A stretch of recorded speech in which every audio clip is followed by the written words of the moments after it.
Hey, everybody, and welcome to today's Agency Accelerator podcast. Today, I want to talk to you about one of my favorite topics, which is building a self-running agency, i.e., an agency that is less dependent on you, the owner.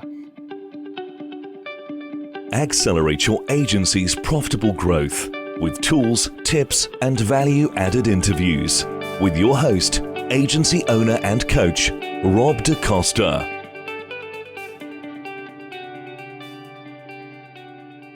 I'm delighted to be joined by Simon Isaacs, who is the founder and MD of marketing agency Capsule, a full-service marketing agency based in Colchester in the UK. Now, Simon's sort of nearly as old as me, I think, and he's got over 30 years of marketing experience and his own Capsule and run Capsule for over 10 years. And he was involved in all aspects of client delivery and running the operations and business development, but he's slowly divesting himself of some of these responsibilities. Now, one of the reasons for that is because outside of Capsule, Simon enjoys yoga, he owns a camper van, he's an EV advocate like me, and he is also a passionate photographer, and he's working on his exhibition and his book, which I'm sure we'll talk about. So with all that going on, no wonder Simon wants to build a self-running agency. So welcome to the show, Simon. And let's start off by having you tell us a little bit about your journey to starting and growing your own agency. So I've been running an agency for something like 15 years now. Capsule has been in existence for 11. Before that, I was MD of an agency in central London. I was invited to join that agency by an associate of mine. And I'd recently left a corporate job, so I was head of marketing for quite a large brewery and restaurant group. And decided one day, I think I was 35 actually, I decided that I had enough working for other people and wanted to work for myself. So I actually went and did some freelance work for about 2 years. And I was living in Brighton at the time. And I'd met somebody who ran an organic skincare company, and they were looking to reposition, pivot the brands, create new products. So I decided to go and work with them for a while, amongst other things. And so here I am today. I mean, running an agency is a big job, but I still enjoy it. Yeah, and I think a lot of our listeners will relate to that journey. And it's actually really similar to my journey when I started my agency, where we, for whatever reasons, decide to start on our own. For me, it was kind of arrogant, naive youth, I think, that thought I could do it better than what was out there. But started off freelancing and then grew to a certain point where you have to make that decision. Do you want to hire someone? And then before you know it, you've got a whole bunch of staff, a whole bunch of responsibilities, a whole bunch of clients looking at you for all the solutions and a whole bunch of headaches. So if you cast your mind back to those early days, Simon, what were your hopes and plans, in the first year or two of running your agency? I mean, the first thing I'd say is I actually didn't plan to form an agency and have employees. I thought I'd work as a consultant for the rest of my life because at the age of about 35, you're thinking, oh, actually, I'm getting quite old now. And, and I'm obviously really good at what I do. I could be a consultant and just go in and work for various people when I felt like it. But as I sort of got more into agency life and worked as an MD in an agency, I discovered I really enjoyed the sort of people aspect of it. And I've actually got a background in people development as well. So before I worked in marketing, I worked in leadership development for the same organization. And I sort of missed that a bit, and seeing people grow and develop and evolve. So it was just a natural progression, really. And then obviously starting my own agency after running somebody else's for a period of time, that was a big step. And, I thought, wow, how am I going to do this? But I sort of fell into it, really, and everything just fell into place. Very hard work, obviously. Took a good number of years to make any profit.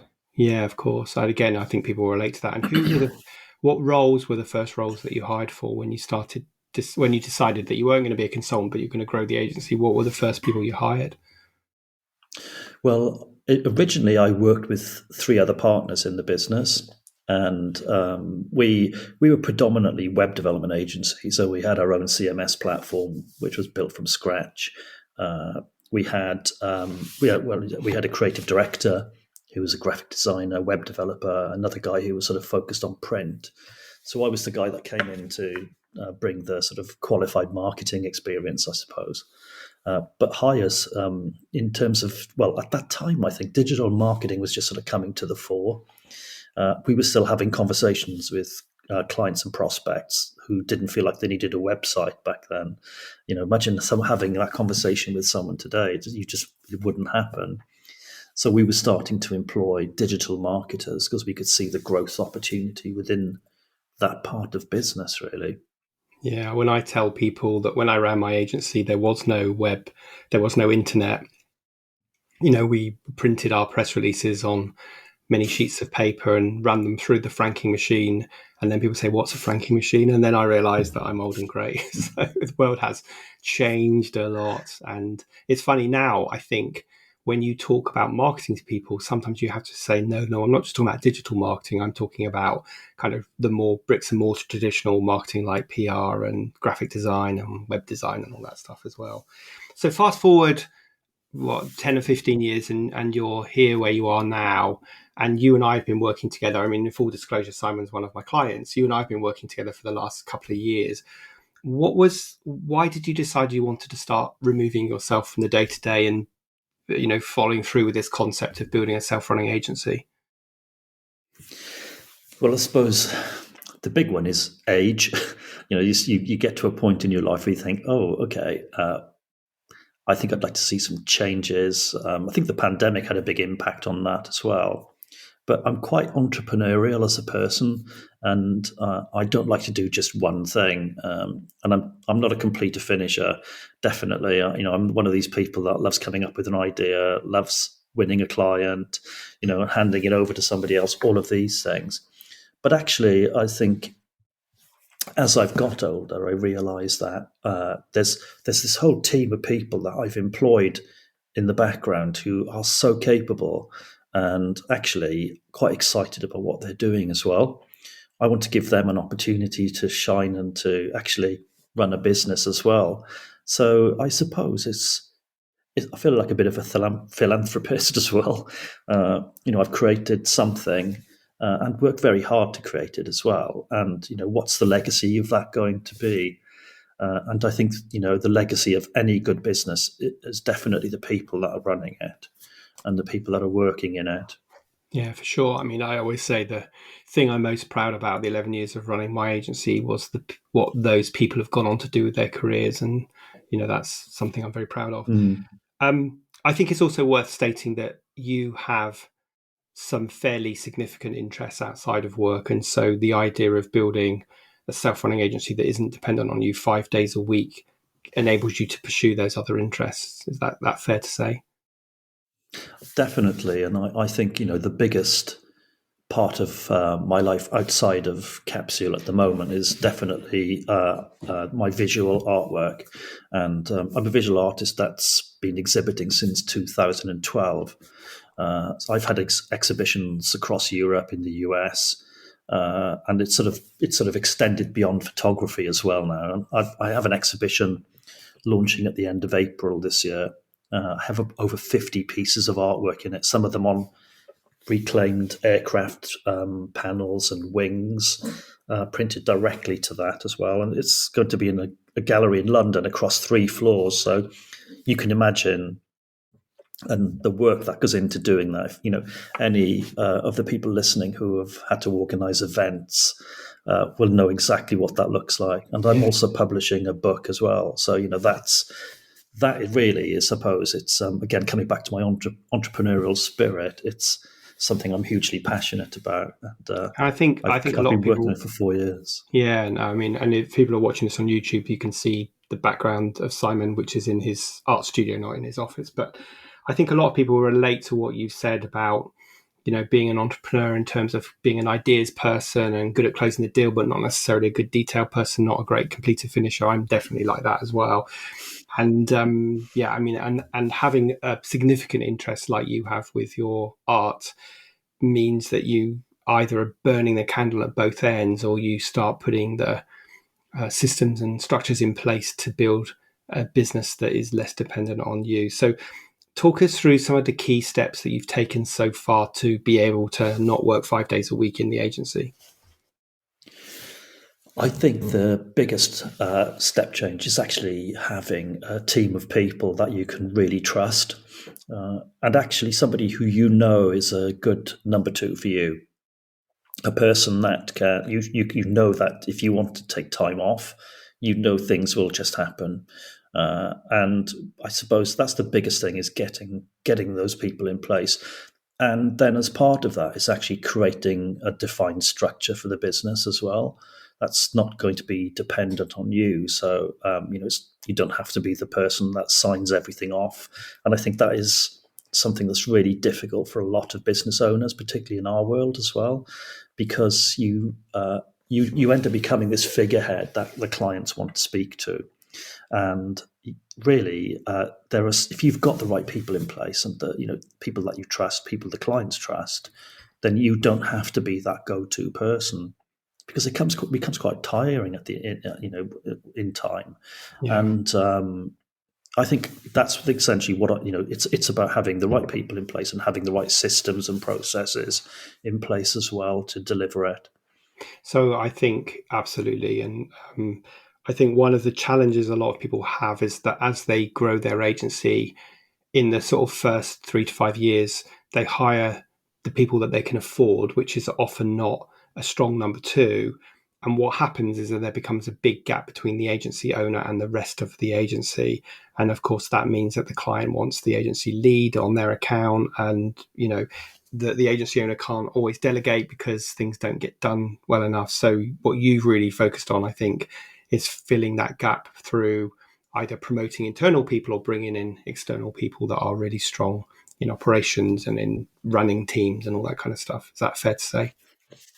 Definitely, and I think it's having that tier of management, having that tier and of teams that within the business is crucial, even when it's a small business, because it's almost like you have to have that in place, ready to scale up, if you like. Because as you win more clients and as you get more business in, if you've got that in place and you know you need to bring another team member in, it's not all on you. And I think the other thing as well is having this really strong bank of external advisors and people who can sit on, I suppose, almost like an executive board that can advise you as a business owner. I think that's been a big game changer for me, and having people like yourself, Rob. We have Kim who works with us as well. Having those people there, knowing that you can have confidential conversations, that you can, you've got somebody you can turn to and bounce something off. As a business owner, it's gold, really, because it can be quite lonely. They say there's that horrible phrase: "It's lonely at the top." It's essentially it is, and you need those people around you, because there's only so many things you can discuss with your partner, and before they get bored of hearing the same thing day in day out. Yeah, I mean, I've written about that so many times because it's so true. And not only do you need someone that you know's got your back and got your best interest at heart, but also someone who's going to ask you the difficult questions, who's going to hold you to account. And though your partner or your friends, whatever, can't really do that because they've got your best interests at heart, but they don't have that kind of business aspect to the relationship as well. I think you're right, and for every fantastic decision we make in business, there's probably like 5 bad ones behind it, or wrong decisions behind it. And actually, if you've got people who are not afraid to tell you that something's not a good idea or you've made the wrong decision, that's important. And for you to realize yourself is probably more important, and to be able to stand up and say, that was not a good idea. But if you've got those people who will tell you as well, and you listen to them, that's the other thing. Listening is crucial in all of this. Then it is. I think that's what's helped create the business I've got today, really, and to sort of make it a bit of a game changer for me. Yeah, and talk us. Another thing that you've done is you've put an SLT, or a senior leadership team, in place. So tell us about that and how it works and what impact that's having. So I think when you look at the different models of how businesses are created and how leaders exit businesses. It's almost like you build up this portfolio of directors that essentially you will make you redundant in the end, or sort of make it that you've actually got nothing to do. And I think having an SLT in terms of strategically directing the business is a linchpin for what we've created today in Capsule. So bringing in a combination of external, I suppose, non-exec directors, combining that with a leadership team that are actually running the business as well. So like myself and our operations director. And then I think the other great thing that the SLT does is actually it creates this level of aspiration for the people that work in the business as well to actually move into a more senior role, because everyone has development needs. Everyone's on a journey of development, I think, and growth, including myself, and that will never end. And for me, creating that structure where people can see a clear path of growth and opportunity and development for themselves is part of my plan, really, to create this self-running agency. Yeah, and that the SLT gets together once a month, and I think it forces all of you to, well, for everybody to do some prep work for it, but it also forces you to sort of put the pause button on the day-to-day craziness and just stop and take a breath and say, hey guys, are we investing our energy in the right way? And are we all on the same page? Are we all clear about our priorities for the next month? And then everyone can go back and get on with their work and know that, we're all heading in the same direction, and we have a bigger picture vision that we are focused on implementing in that SLT. I mean, what's been quite interesting for me is if I go back 25 years, I sat on SLTs in the large organization I worked in. And, it's really strange because it's not like I'd forgotten all of those things, because things come back to me very quickly, but really moving into a creative world from a corporate world, I sort of left a lot of that stuff behind, because you focused on working directly with a client and delivering on projects and doing creative work.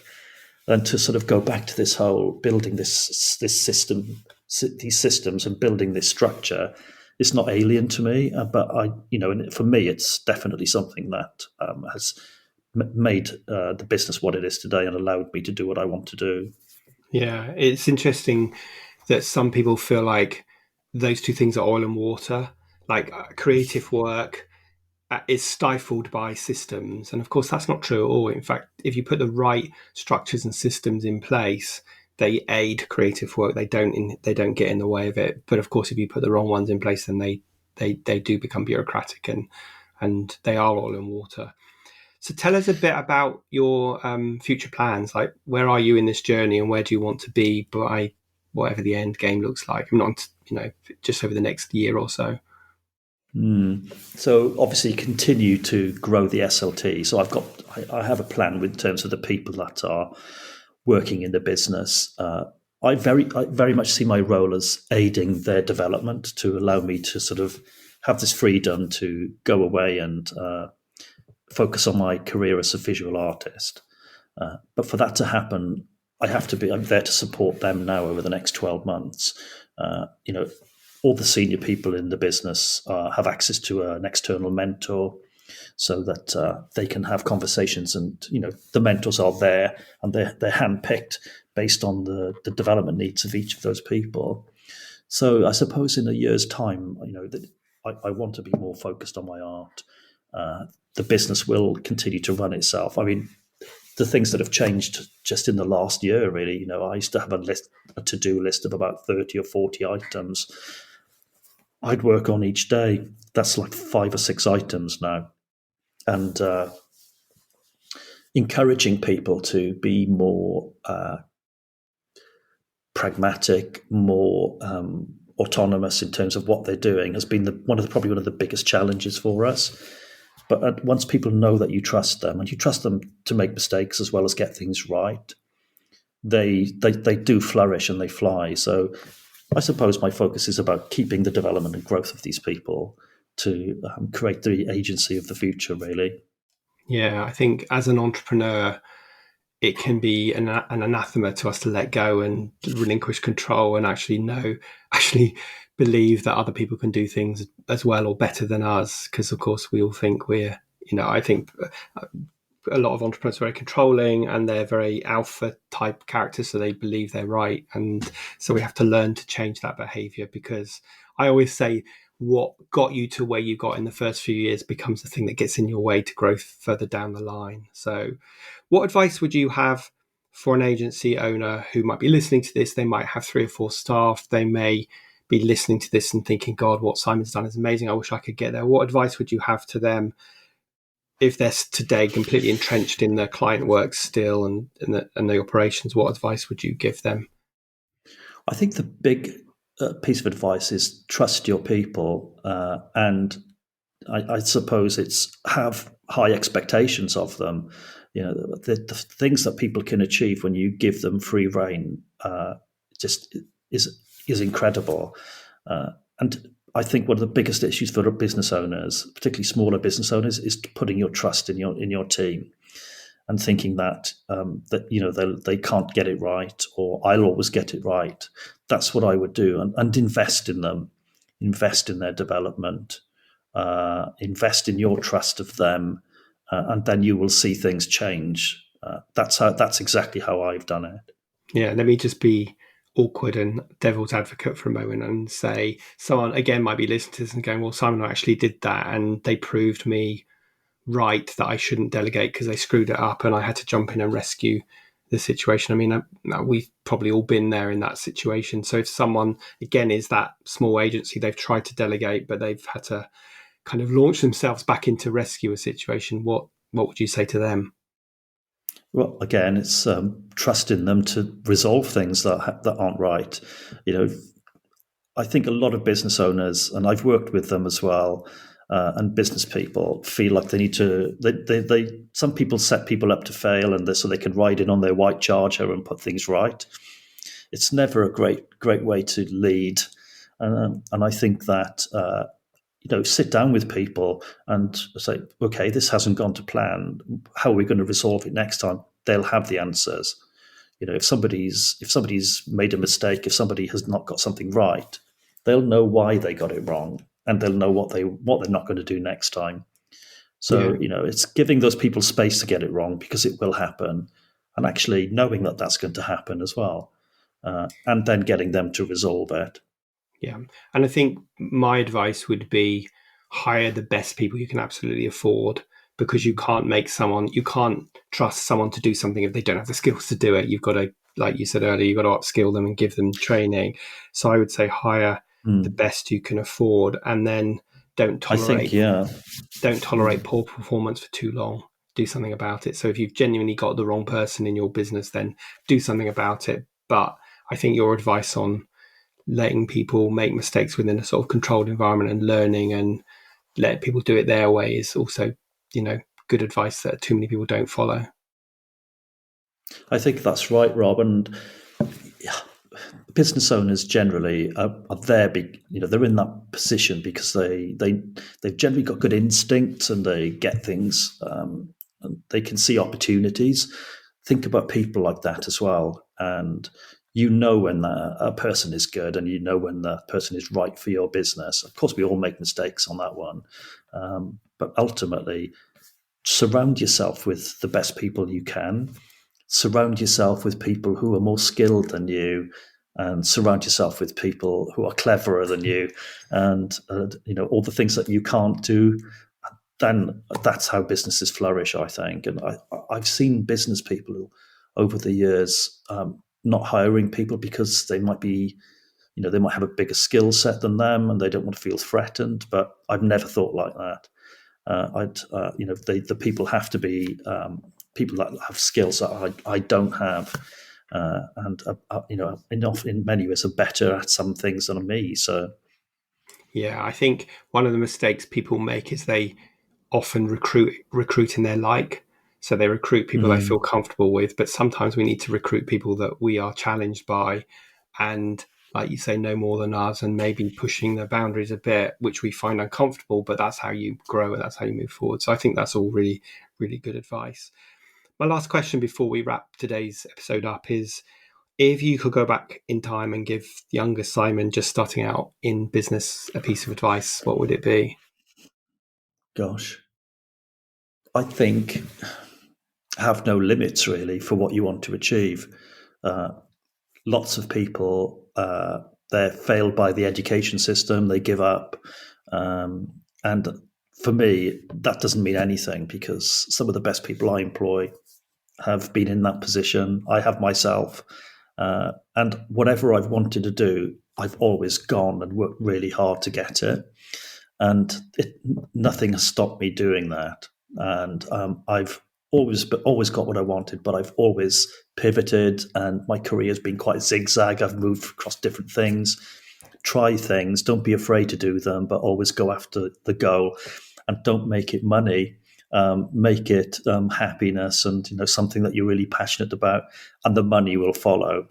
Absolutely, you take the words out of my mouth. That's good piece of advice. And I guess when we're younger, we're influenced by lots of people who are putting limits on us, our parents or our teachers or whoever it is who are saying, "Oh, you can't do that. Or, that's too risky." But hey, we just we did it anyway, and we're still here to tell the tale. So if people wanted to find out a bit more about you, maybe your exhibition, and also obviously capsule marketing as well, where would they go? So the best way is to go to simonisac.co.uk, and you'll be able to find all three of my websites there: Capsule Marketing, my current project, David Come Home, which is all about an astronaut who's been living on another planet in the future, and my general photography website, Warning Shot. So Fantastic. simonisac.co.uk. Okay, so we'll include that link in the show notes. And just want to say a big thank you for joining us today and sharing your story and hopefully inspiring some people to make some changes and do a few things differently so they too can start building their own self-running agency. Pleasure. Good luck, everyone.